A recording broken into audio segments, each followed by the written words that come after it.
সকালবেলা আমি ছোট্ট করে একটি আপডেট দিয়েছি যে ভারত পাকিস্তানের উপর হামলা করেছে। এই ভিডিওতে আমি ডিটেলসে পাকিস্তানের উপর হামলার বিবরণ দিচ্ছি। এখনো পর্যন্ত যা যা নিউজ আমরা পেয়েছি সেই বিষয়েই। ভিডিওটি প্রথম থেকে শেষ পর্যন্ত স্কিপ না করে দেখুন, আশা করি সমস্ত কিছু আপনারা জানতে পারবেন। নমস্কার বন্ধুরা, লেটেস্ট ডিফেন্স নিউজ ইউটিউব চ্যানেলে আমি ঈশানু আপনাদের সবাইকে নতুন একটি ভিডিওতে স্বাগত জানাচ্ছি। ভারত দ্বারা এই আক্রমণের কারণটা কি আগে সেটা জানা দরকার। অনেকেই সেটা জানে, তবুও একবার স্মরণ করিয়ে দিই, কারণ জিনিসটা ভুলে যাওয়ার না। 22শে এপ্রিল কাশ্মীরের পেহেলগামে ২৬ জন হিন্দু পর্যটককে বর্বরতার সাথে হত্যা করে ইসলামিক জঙ্গি গোষ্ঠী। সেটা মেনে নেওয়া ভারতের পক্ষে সম্ভব ছিল না, জবাব দেওয়ার দরকার ছিল, আর সেটা বড়সড়ই। আগে যে দুটি অ্যাটাক করা হয়েছিল তার থেকেও শক্তিশালী অ্যাটাক এবার হবে, এটা জানাই ছিল, আর সেটাই হয়েছে। উড়িতে যখন হামলা হয়েছিল তার 10 দিন পর সার্জিক্যাল স্ট্রাইক করা হয়। পুলওয়ামার ঘটনা ঘটার 12 দিন পর ভারত বালাকোট করে। এবারে পেহেলগাম ঘটনা ঘটার 14 দিন পর বিশাল একটা আক্রমণ ভারতের তরফ থেকে করা হয়েছে, অপারেশন সিন্দুর।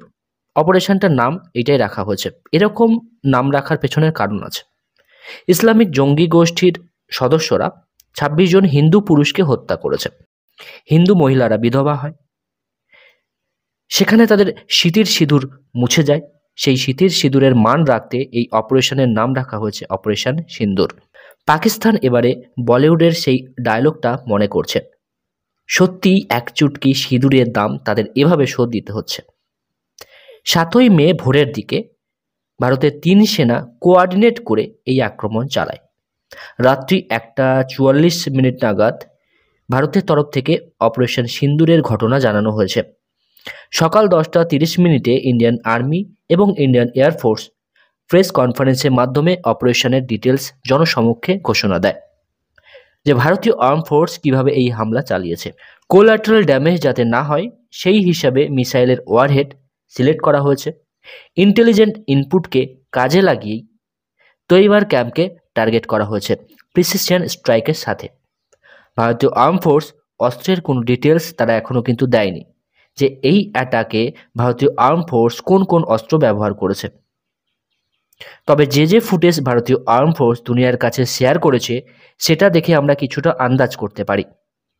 আগে বলি ভারত কোথায় কোথায় আক্রমণগুলো চালিয়েছে। আপনাদের বলে দিই, যেসব জায়গায় আক্রমণ চালানো হয়েছে সবকটি শুয়োরের ক্যাম্পকেই টার্গেট করে চালানো হয়েছে। কোনো মিলিটারি ইনস্টলেশন বা মিলিটারি ক্যাম্পকে টার্গেট করা হয়নি, না কোনো সাধারণ মানুষকে টার্গেট করে এই হামলা চালানো হয়েছে। আসুন হামলার জায়গাগুলো এবারে দেখা যাক। স্ক্রিনে ভারতীয় আর্ম ফোর্স দ্বারা চিহ্নিত 21টি শুয়োরের ক্যাম্প লিস্ট আপনারা দেখতে পাচ্ছেন, যেগুলি ভারতীয় আর্ম ফোর্স হামলা চালিয়েছে। সবার প্রথমে পাকিস্তান অধিকৃত কাশ্মীরের এলাকাগুলো দেখানো হচ্ছে। প্রথমটি হলো সাওয়াই নালা ক্যাম্প, যেটা মুজাফফরবাদে অবস্থিত। এলওসি থেকে 30 কিলোমিটার দূরে এই ক্যাম্প অবস্থিত ছিল। এটি তৈবাদের ট্রেনিং ক্যাম্প ছিল। পেহেলগাম অ্যাটাকের পিছনে যারা ছিল তারা এই ক্যাম্প থেকে প্রশিক্ষণ নিয়েছিল।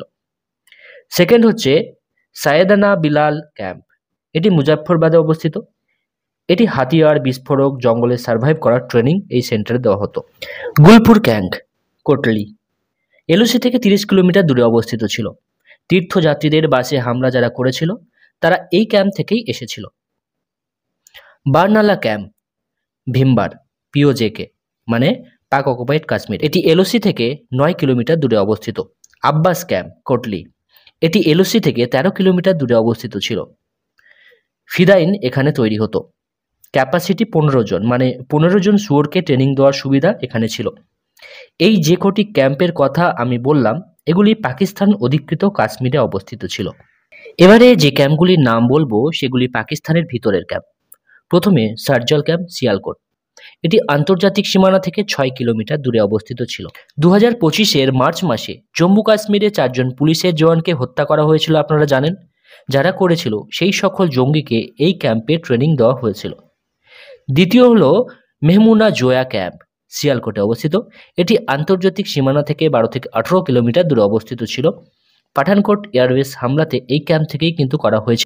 তৃতীয় ক্যাম্পটি হচ্ছে মার্কাজ তাইবা মোরদিকে অবস্থিত। এটি আন্তর্জাতিক সীমানা থেকে 18 থেকে 25 কিলোমিটার দূরে অবস্থিত। 2008-এর মুম্বাই হামলার শুয়োরেরা এই ক্যাম্প থেকেই এসেছিল। আজমল কাসাব, ডেভিড হেডলির মতো শুয়োররা এই ক্যাম্প থেকে কিন্তু ট্রেনিং নিয়েছিল। এই ক্যাম্পে প্রায় 4টি মিসাইল দিয়ে হিট করা হয়েছে। চতুর্থ হলো মার্কাজ সুবহানাল্লাহ, বাহলোলপুরে এই ক্যাম্পটা অবস্থিত। এটি আন্তর্জাতিক সীমানা থেকে 100 কিলোমিটার দূরে। এটি জায়েসের মুখ্যালয়ও কিন্তু ছিল। বড় বড় নাম করা শোররা এখানে প্রায় আসতো। খবর এমন আসছে যে জায়েসের অনেক ফ্যামিলি মেম্বার, প্রায় 10 থেকে 14 জন ফ্যামিলি মেম্বার এই হামলাতে মারা গিয়েছে। আর এই রিপোর্ট কনফার্ম, আপনাদের মরে যাওয়া শুয়োরের নামও শেয়ার করব। এই যে ক্যাম্পগুলোর নাম আপনাদের দেখালাম, এই সকল ক্যাম্পকে লক্ষ্য করে হামলা চালানো হয়েছে। এবারে আসি কি কি মিসাইল এতে ব্যবহার হয়েছে। আমার মতে ভারতীয় রাফেল ফাইটার জেট থেকে এয়ার টু গ্রাউন্ড মিসাইল ব্যবহার হয়েছে, যেমন তোমার স্ক্যাল্প এবং হ্যামার। কোনো সূত্র দাবি করছে যে ব্রহ্মসও ব্যবহার হচ্ছে। এছাড়াও লং রেঞ্জের কামিকাজি ড্রোনও ব্যবহার করা হয়েছে। এছাড়াও আপনারা ভিডিওতে দেখতে পাবেন ড্রোন থেকে মিউনিশন লঞ্চ করে টার্গেটে হামলা করা হয়েছে। পাকিস্তান তাদের ইমেজ বাঁচানোর জন্য নানা রকম মিথ্যা প্রোপাগান্ডার ভিডিও পোস্ট করছে। কেউ বলছে ভারতের ব্রিগেড হেডকোয়ার্টারকে নিশানা বানানো হয়েছে, কেউ বলছে ভারতের 5টি ফাইটার জেট শ্যুট করা হয়েছে, কত কিনা তারা বলছে। ভারতীয় বিমান বাহিনীর তরফ থেকে এয়ারক্রাফট ধ্বংসের কোনো খবর অ্যাকসেপ্ট করা হয়নি। আর ভারতীয় ফোর্স কখনো মিথ্যা কথা বলে না। যদি ভারতের এয়ারক্রাফট শ্যুট হয়, ভারতীয় বিমান বাহিনী সেটা অ্যাকসেপ্ট করে নিত।